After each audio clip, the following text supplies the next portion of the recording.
Can you use one credit card to pay off another? If you think this is a clever strategy to earn more credit card rewards without actually having to buy any more stuff, sorry, you are not the first person who's thought of this, and you typically cannot use one credit card to make direct monthly payments on another credit card. However, if you have a high amount of credit card debt and you're paying a high interest rate on that debt, you can and should consider moving that to a different credit card. You should move that to what's called a balance transfer card. These are special sorts of credit cards that allow you to move the IOU on one and sometimes more credit cards to a single credit card. Typically, this new balance transfer card will have either a lower interest rate or it'll give you a period of time to pay down the balance that you transferred for a longer period without paying any interest at all. It's common to have this for 12 to 24 months of no interest. This can be a great way to pay down your debt in that period of time without having to pay any interest at all to the bank. Even if you still owe a little bit of money after the amount of time that the period has ended, it'll still be a lot less interest than had you been paying that down on a credit card with a higher interest rate. So what's the kicker? If this sounds too good to be true, well, I will say it's good and it's true, but there are some caveats. For starters, you typically cannot transfer balances between cards from the same bank. So it's pretty unlikely that you'll be able to transfer a balance from one Chase card to another Chase card or one Discover card to another Discover card. However, it's likely that you can transfer a balance from one Chase card to a Discover card.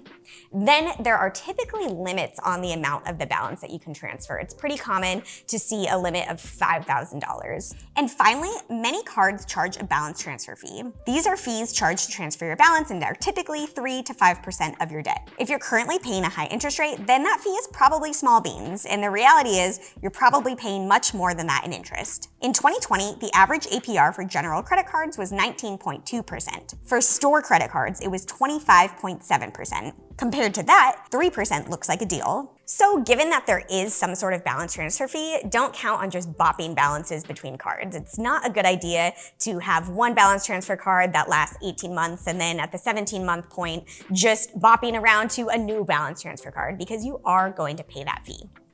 So let's say you're committed to having a balance transfer card. What sorts of things should you consider and how do you choose the best one for you? First, I want to be honest and say that balance transfer cards are people with high credit card debt. Given your situation, you don't have a ton of options and there are going to be trade-offs to be made. So let's talk about what those things are and what factors to consider. For starters, we talked about that balance transfer fee. Again, it's typically 3 to 5%.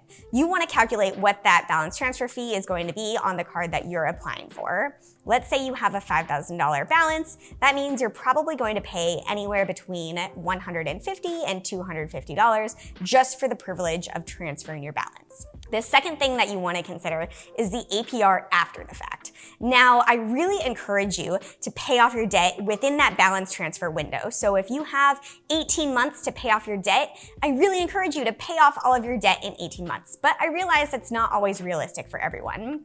If you're still going to have some sort of balance after the end of the balance transfer window, then it's important you know what the APR is after that. And the average APR is about 15.5%. If your card has an APR much higher than that and you anticipate still having a high balance after that balance transfer window, then you might want to consider a different card. And then finally, you actually do want to consider the length of that balance transfer window. It's common to see cards with 12, 18, or 24 months. If you can pay off your debt in 1 year, then you only need a card with a 12-month balance transfer window. But if you've got a bigger debt or you need more time to pay it off, then it might be worthwhile to consider a card with a longer balance transfer window. Let's say you have $5,000 in credit card debt that you're transferring. You've assessed your budget and you know you can pay $300 each month towards your balance. In that case, it would take 17 months to pay that off, so a card with an 18-month balance transfer offer period, which is relatively common, means you could get away with never paying any interest. But let's say it also has a balance transfer fee of 5%. That means you would pay $250 in balance transfer fees. Now let's consider a separate card with no balance transfer fee, but only a 12-month 0% APR period on balance transfers. Your $300 monthly payments would have paid $3,600 worth of debt in the first year, but you'd still owe $1,400 to the bank after that. You would need about 5 additional months to pay off the rest of your debt. Now let's say your interest rate after that year is 15%. You'd still only pay $34 in interest, in which case a shorter APR offer with no balance transfer fee is actually better. Run your own calculations and use NerdWallet's credit card interest calculator to understand which scenario is better for you. And of course, I do want you to also consider whether your credit card has an annual fee. While it's really common to find balance transfer cards that don't have an annual fee, if yours does, make sure you factor that into your calculations. Make sure you add up all these costs, compare them against each other to find out which balance transfer offer is best for you. Of course, you can also visit NerdWallet for tools that automate this for you. I will say, here is a cheat sheet. If you have debt that you think you can pay off on your own in less than 3 months, or if you have subpar credit, a balance transfer card is probably not for you. But if you think a balance transfer card is for you, let me give you some tips on how to make the most of your balance transfer card so you can make sure that you pay off your debt as soon as possible and minimize how much interest you pay. My first piece of advice is that you pay off that balance transfer quickly. Many balance transfer cards have some sort of caveat. The transfer must be made in a short window of time, typically 60 days, but yours might be even less. To make that balance transfer, you'll typically need to call your bank. The number is likely listed on the back of your card. Be prepared to provide info like the name of your bank, the account number, and the amount you'd like to transfer. Now, just because you have a brand new balance transfer card, I do want to make sure that you stay current on your old card. Typically, these balance transfers can take sometimes weeks to go through. It's tons of paperwork, and you want to make sure that your old card is still being taken care of. If your old card hasn't actually had that transfer go through, then you still owe money on that old card. You need to make sure that you're keeping up with at least the minimum payments. Otherwise, you'll be subject to a late fee, and those missed payments can also be reported to credit bureaus, which can have a negative impact on your credit scores. Make sure that that balance transfer has gone through before you forget about the old card completely. Now, speaking of your new balance transfer card, it's new and shiny, but I do want you to put it away in a sock drawer. Don't charge any new purchases to it. Balance transfer cards are designed to help you pay off old IOUs, so use them to pay down that debt, but don't use them for new purchases. Otherwise, you'll likely owe interest on those new purchases immediately, which sort of defeats the purpose of getting a great way to pay off debt without paying as much interest. Of course, I do understand that new purchases need to be made. You need to buy groceries. So with that, I would urge you to consider a different credit card. You can consider a rewards credit card or a credit card with even a 0% APR offer on new purchases. I urge you to check out our other videos or NerdWallet to find out more about 0% APR cards on purchases.